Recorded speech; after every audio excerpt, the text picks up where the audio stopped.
বাবা হামিদ, তোকে কিছু কথা বলার জন্য ডেকে আনলাম। 3 মাস হয়ে গেছে তোর বিয়ে হয়েছে। কত আশা করে তোকে বিয়ে করালাম, অথচ বউটা আমার মনের মতো হলো না। কেন মা, কি হয়েছে? শোভা খুব ভালো মেয়ে, আমাদের খুব ভালো রাখার চেষ্টা করছে। তুমি কেন ওকে মেনে নিতে পারছো না? এই তো দেখলি, তুই আমাকে ভুল বুঝলি। আমি তোর বউকে মেনে নিতে পারবো না কেন, বরং তোর বউয়ের সংসারের সাথে নিজেকে মানিয়ে নিতে পারছি না। তুমি আবার সেই পুরনো কথা শুরু করলে?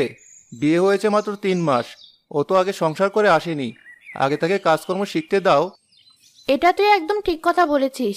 আমি না হয় ওকে ভালো করে শিখিয়ে পড়িয়ে নিব, কিন্তু 3 মাস হয়ে গেছে বিয়ের, অথচ এখনো আমাদেরকে কিছু টাকা পয়সা দিল না। টাকা পয়সা? কোন টাকা পয়সার কথা বলছো তুমি? মা, আমি তো আগেই বলেছি যৌতুক নিয়ে আমি কখনোই বিয়ে করব না। কেন তুই যৌতুক নিয়ে বিয়ে করবি না? এই গ্রামের সবাই তো যৌতুক নিয়ে বিয়ে করেছে। সবাই টাকা পয়সা, ফার্নিচার, কত কিছু পেয়েছে। তুই কম কিসে? আমার রাজপুত্রের মতো ছেলে তুই। সবাই কি পেয়েছে তা তো আমি জানতে চাই না মা, কিন্তু আমি টাকা পয়সা নিতে পারবো না। এটা সমাজ বিরোধী এবং আইন বিরোধী। আর তুমি কিনা বলছো আমাকে শ্বশুরবাড়ি থেকে যৌতুক আনার জন্য? মা, পুকুর থেকে আমি সবগুলো কাপড় ভালো করে ধুয়ে নিয়ে এসেছি, তারপর রোদে শুকাতে দিয়েছি। এখন কি কাজ করব মা? কেন শোভা, তুমি কেন কাপড় পরিষ্কার করতে গিয়েছো? গতকাল রাতে তো তোমার শরীরে বেশ জ্বর ছিল। আমি তো তোমাকে বলেছিলাম আজ সারাদিন বিশ্রাম নিতে। কি বললি তুই? তোর বউ সারাদিন শুয়ে শুয়ে বিশ্রাম নেবে, আর আমি কিনা বাড়ির সব কাজ করব? শোন, আমি তোকে ভালো করে একটা কথা বলে দিচ্ছি, আমার বাড়িতে এসব অসুখ বিসুখ থাকলে চলবে না। মা, তুমি এমন করে কেন কথা বলছো? ও তো একটা মানুষ। সারাদিন তুমি ওকে দিয়ে অনেক কাজ করাও, আমি সব কিছু দেখি, কিন্তু তোমাকে কিছুই বলি না। এভাবে চলতে থাকলে তো ও বেশি দিন বাঁচবে না। শেষ পর্যন্ত কিনা নিজের পেটের ছেলে বউয়ের জন্য আমার সাথে দুর্ব্যবহার করছে। এর যে তো আমার মরে যাওয়া ভালো ছিল। এই পৃথিবীতে আমি আর থাকতে চাই না। মা, আপনি একদম কাঁদবেন না। আসলে আপনার ছেলে কথাটা এইভাবে বলতে চায়নি। সে বলতে চেয়েছিল আমার শরীর খারাপ, তাই আজকে না হয় একটু বিশ্রাম নিতাম। অনেক হয়েছে, আমাদের মধ্যে তুমি আর কোনো কথা বলো না। সবকিছুর মূলে রয়েছো তুমি। তুমি আমার আর আমার ছেলের মাঝে সম্পর্ক নষ্ট করেছো। মনে রেখো, বেঁচে থাকতে তুমি আমার ছেলেকে আমার কাছ থেকে দূরে সরাতে পারবে না। এসব তুমি কি বলছো মা? শোভা কেন তোমাকে আমার কাছ থেকে দূরে সরাতে চাইবে? শোনো মা, এসব বাজে কথা বলা বন্ধ করো। আর শোভা যাও, এখন তুমি বিশ্রাম নাও। শুধু শুধু কথা বাড়িয়ে নিজের শরীর খারাপ করো না। পরের দিন সকালবেলা শোভা রান্না করে তার শাশুড়ির জন্য নিয়ে আসে। এই নিন মা, আপনার জন্য রান্না করে নিয়ে এসেছি। শোনো বৌমা, এসব লোক দেখানো কাজ আমার একদম ভালো লাগে না। আমি খুব ভালো করে জানি তুমি মন থেকে আমার জন্য কিছুই করো না, শুধুমাত্র আমার ছেলেকে হাতে রাখার জন্যই এসব অভিনয় করো। আমি আপনার জন্য কত চেষ্টা করি মা, তারপরও আপনি কখনোই আমার উপর সন্তুষ্ট হন না। আমি কি করলে আপনি আমার উপর খুশি হবেন? এসব নাকি কান্না আমার সামনে কেঁদো না। এখন আমার চোখের সামনে থেকে বিদায় হও, আমি বিশ্রাম নেব।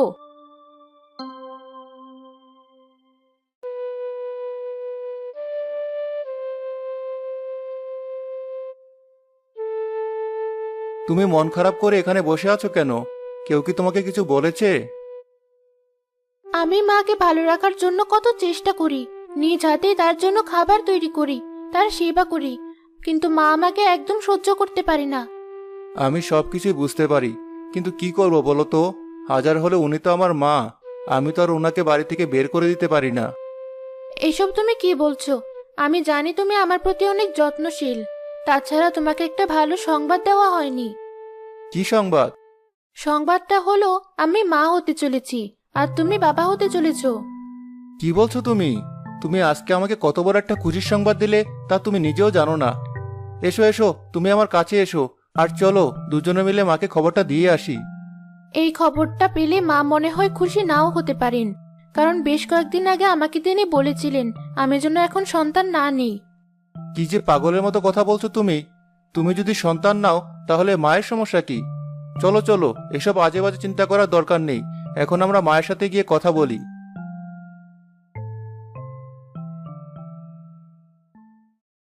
মা, কোথায় গেলে? দারুণ একটা খুশির সংবাদ নিয়ে এসেছি। তুমি দাদি হতে চলেছো। এই ঘর আলো করে আমার আর সবার সন্তান আসতে চলেছে। কি বলছিস তুই? বিয়ে হয়েছে 1 বছরও হয়নি, আর এখনই তুই বাবা হতে চলেছিস? না না, আমার এই কথাটা একদম পছন্দ হয়নি। তুই এখনই কবিরাজের কাছে গিয়ে একটা ব্যবস্থা কর। মা, এসব আপনি কি বলছেন? এই ঘর আলো করে আপনার নাতি বা নাতনি আসতে চলেছে, আর আপনি কিনা তাকে আসার আগে মেরে ফেলতে চাইছেন? আপনি কেমন দাদি? ছি মা, তুমি এমন একটা কথা কি করে বললে? না না, আমি তোমার সাথে একমত হতে পারছি না। তোমার এই কথায় আমি স্পষ্ট বুঝে গেছি, তুমি আমার প্রতি যা ভালোবাসা দেখাও তা সব মিথ্যা। শোন বাবা, আমার সব ভালোবাসা শুধুমাত্র তোর জন্যই। তোর স্ত্রীর প্রতি আমার কোনো টান নেই। তাছাড়া সে সন্তান দেবে কি দেবে না এটা তার সম্পূর্ণ ব্যক্তিগত ব্যাপার। এই সন্তানের প্রতি আমার কোনো টান থাকবে না। ঠিক আছে, এটা যদি তোমার শেষ কথা হয়, তাহলে সন্তান জন্ম নেওয়ার পর আমি শোভাকে নিয়ে অন্য জায়গায় চলে যাব। তুই এমন একটা কথা কি করে বললি বাবা? ঠিক আছে, তুই যদি আমার সাথে থাকতে নাই চাস, তাহলে তোর স্ত্রীকে নিয়ে অন্য কোথাও চলে যা। অনেক বড় একটা বিপদে পড়ে আপনার সাথে দেখা করতে এসেছি। আমার সংসারটা ভাঙতে চলেছে। আমার বৌমা একটা ডাইনি, সে আমার ছেলেকে হাত করে নিয়েছে। এখন ওদের সন্তান আসতে চলেছে। যদি ওদের একবার সন্তান হয়, তাহলে আমার ছেলে আমাকে ছেড়ে অনেক দূরে চলে যাবে। আরে বাবা, কান্নাকাটি না করে কি বলতে চাইছিস সরাসরি বল। তোদের সাহায্য করার জন্যই তো আমি এখানে তৈরি হয়ে বসে আছি। কবিরাজ মশাই, যে করেই হোক আমার ছেলেকে আমার কাছে ফিরিয়ে দিন। যে সন্তান আসতে চলেছে তাকে হত্যা করার ব্যবস্থা করুন। আমাকে এমন একটা ওষুধ দিন যা খাওয়ার সাথে সাথে ওর সন্তান নষ্ট হয়ে যাবে। ঠিক আছে, আমি না হয় ওষুধ দিয়ে দিলাম, কিন্তু মনে রাখিস এই জন্য কিন্তু আমাকে অনেকগুলো টাকা দিতে হবে। তাছাড়া টাকার জন্য আমি সবকিছুই করতে পারি। ঠিক আছে কবিরাজ মশাই, আপনি যা চাইবেন তাই পাবেন। শুধু মনে রাখবেন, মেয়েটা যেন মরে না যায়, তাহলে কিন্তু সব জানাজানি হয়ে যেতে পারে। আরে না না, আমি আগেও এই ধরনের অপকর্ম অনেক করেছি, কোনো বিপদ হয়নি। তুই কোনো চিন্তা করিস না। আগামীকাল সকালবেলা টাকা নিয়ে এখানে সময় মতো চলে আসবি। আমি তোকে ওষুধ দিয়ে দেব।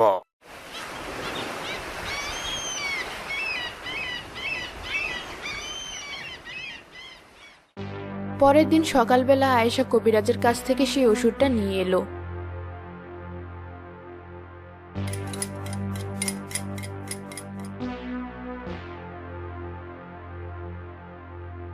বৌমা, নাও, আমি তোমার জন্য 1 গ্লাস গরম দুধ এনেছি। এটা তাড়াতাড়ি খেয়ে নাও। এখন তোমার ভালো মন্দ খেতে হবে, তা না হলে বাচ্চা ক্ষতিগ্রস্ত হতে পারে। কি ব্যাপার মা, বিয়ের এতদিন হয়ে গেল, আপনি আমার সাথে ভালো করে কথাই বলেননি, আর আজ হঠাৎ করে আমার জন্য গরম দুধ নিয়ে এসেছেন? হ্যাঁ শোভা, আমি তোমার সাথে অনেক খারাপ ব্যবহার করেছি। তুমি এক কাজ করো, এই দুধ খেয়ে নাও, তাহলে দেখবে তোমার গর্ভের বাচ্চা একদম সুস্থ স্বাভাবিক হয়ে জন্ম নেবে।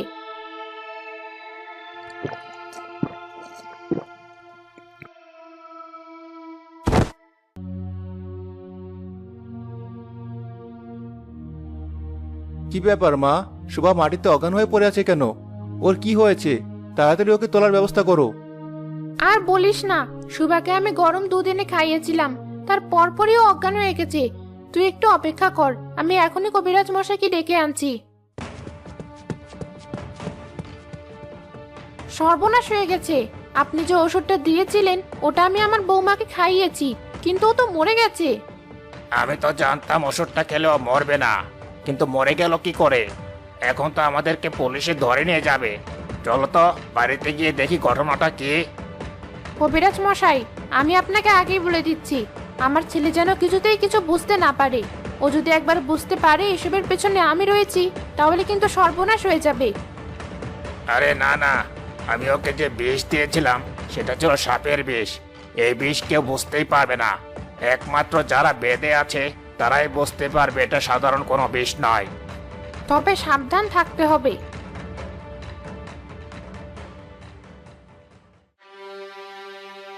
তুমি আমাকে ছেড়ে এভাবে চলে যেতে পারো না শোভা।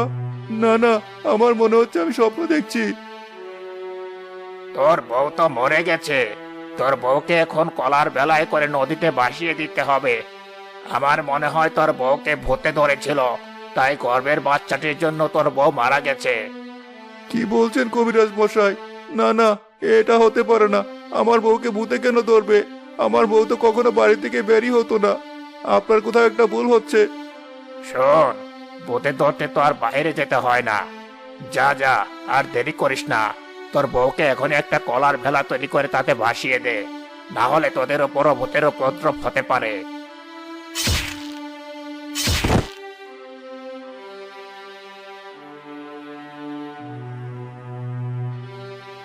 হামিদ বাধ্য হয়ে তার স্ত্রীকে কলার ভেলায় ভাসিয়ে দিল। আর সেই ভেলা ভাসতে ভাসতে পৌঁছে গেল এক জেলে পল্লীতে।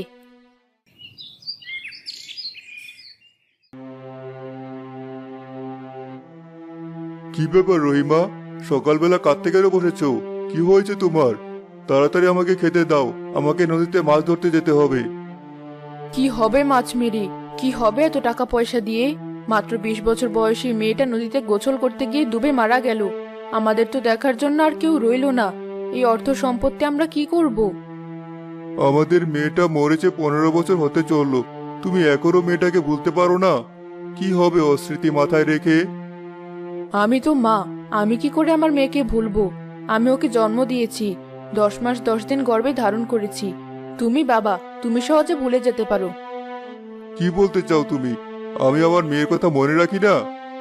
আমি আমার মেয়ের কথা মনে করি না? আমিও আমার মেয়ের কথা মনে করে চোখের পানি ফেলি, কিন্তু কিছুই করার নেই। সৃষ্টিকর্তা আমার মেয়েকে আমার কাছ থেকে কেড়ে নিয়েছেন। যে আমাদের ছেড়ে চলে গিয়েছে তার কথা ভেবে আর কি হবে? আমি তোমার খাবার তৈরি করছি, তোমার তো আবার মাছ মারতে যেতে হবে।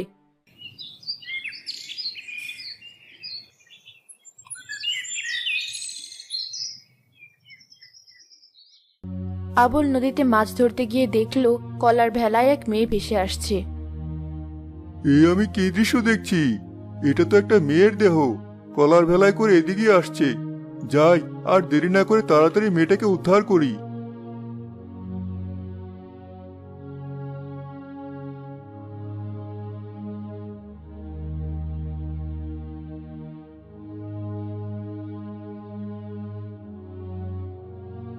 রহিমা, কোথায় গেলে তুমি?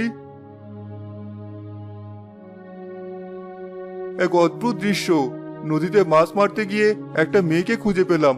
ওর দেহে এখনো প্রাণ আছে, চেষ্টা করলে হয়তো বাঁচানো সম্ভব হতে পারে। দাও দাও, আমি ওর সেবা করতে থাকি। তুমি কবিরাজ মশাইকে ডেকে আনো। ঠিক আছে, তুমি ওকে সেবা করতে থাকো, আমি কবিরাজ মশাইকে ডেকে নিয়ে আসছি।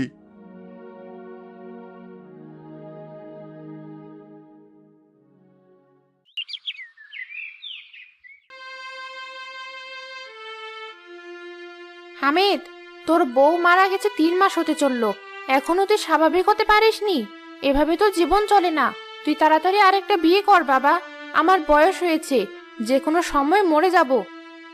এসব কি পাগলের মতো কথা বলছো মা? আমি আমার স্ত্রীর জায়গায় অন্য কাউকে কখনো দিতে পারবো না। এসব বাজে কথা বলা বন্ধ কর। কারোর জন্য পৃথিবী আটকে থাকে না। তোর এক বউ মরেছে তো কি হয়েছে? এবার আমি আমার পছন্দ মতো তোকে বিয়ে করাবো, অনেক টাকা যৌতুক নেব। মা, তুমি পড়ে আছো যৌতুক নিয়ে। তোমার এই স্বপ্ন আমি কখনোই পূরণ হতে দেব না। আগে আমি খুঁজে বের করবো আমার বউ কি করে মারা গেল। আমার মনে এখনো সন্দেহ রয়েছে, কেউ আমার বউকে খুন করেছে। কি বললি তুই? তোর বউকে কেউ খুন করেছে? তোর বউকে কে খুন করতে যাবে? তার মানে তুই কি বলতে চাচ্ছিস আমি তোর বউকে খুন করেছি? তুমি এত রেগে কেন যাচ্ছ মা? আমি তো একবারও বলিনি যে তুমি আমার বউকে খুন করেছো। অনেক হয়েছে, আর কোনো কথা নয়। আগেরবার তুই নিজের পছন্দে বিয়ে করেছিলি, তাই তো এই বউটা অপয়া ছিল। এবার আমি একটা লক্ষ্মী মেয়েকে বিয়ে করাবো।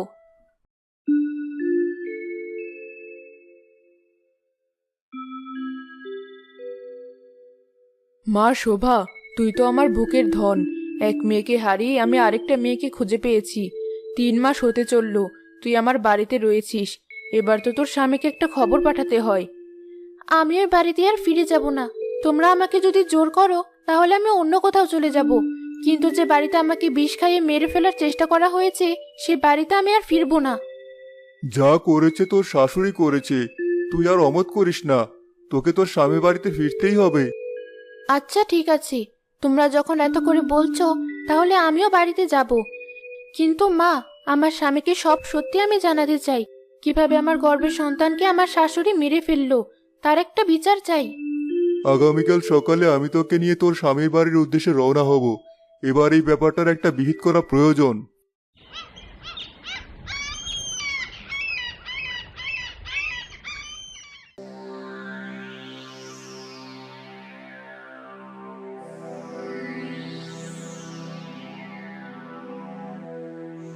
অমিত বাবা, বাড়িতে আছো? আমি জেলে পল্লীর এক জেলে। তোমার সাথে একটা জরুরি ব্যাপারে কথা বলতে এসেছি। জি বলুন, কি ব্যাপার? আমি তো আপনাকে চিনি না, কখনো দেখেছি বলেও তো মনে হচ্ছে না। তোমার একটা দামি জিনিস আমার কাছে রয়েছে। এই জিনিসটাই আমি তোমার কাছে ফেরত দিতে এসেছি। অনেকদিন ধরেই অপেক্ষা করছি। দামি জিনিস? কি বলছেন আপনি? আমার জীবনে সবচেয়ে দামি জিনিসটা হারিয়ে গেছে, যা আমি আর চাইলেও কোনোদিন ফেরত পাবো না। কি ব্যাপার হামিদ, এই সাত সকালে আমাদের বাড়িতে কে এসেছে? ওনাকে তো কখনো দেখিনি। আপনি আমাকে চেনেন না, কিন্তু আপনাকে আমি খুব ভালো করে চিনি। আপনার মতো হত্যাকারী কি পৃথিবীতে কেউ কখনো ভুলতে পারবে না। কি বলছেন আপনি? মুখ সামলে কথা বলুন। কে হত্যাকারী? উনি আমার মা। আর আমার মা সম্পর্কে আপনি আজেবাজে কথা কি করে বলছেন? আগে আমার কথা শোনো। তোমার এই মাই তোমার স্ত্রীকে হত্যা করার চেষ্টা করেছিল। কোথায় শোভা? এদিকে আয় মা, আজকে সবার সামনে সত্যিটা আনতে হবে।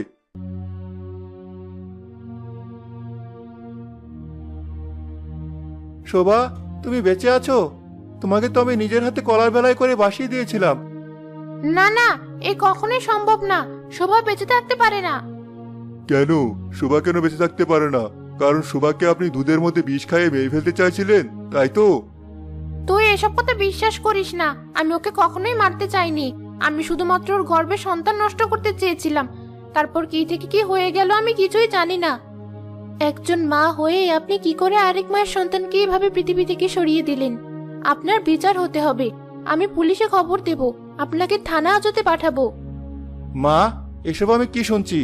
সত্যি সত্যি তুমি আমার সন্তানকে হত্যা করতে চেয়েছিলে? আজ থেকে আমার মা নেই, তুমি আমার কাছে মৃত। আমি তোমার মুখ আর কখনো দেখতে চাই না। আমার চোখের সামনে থেকে সরে যাও।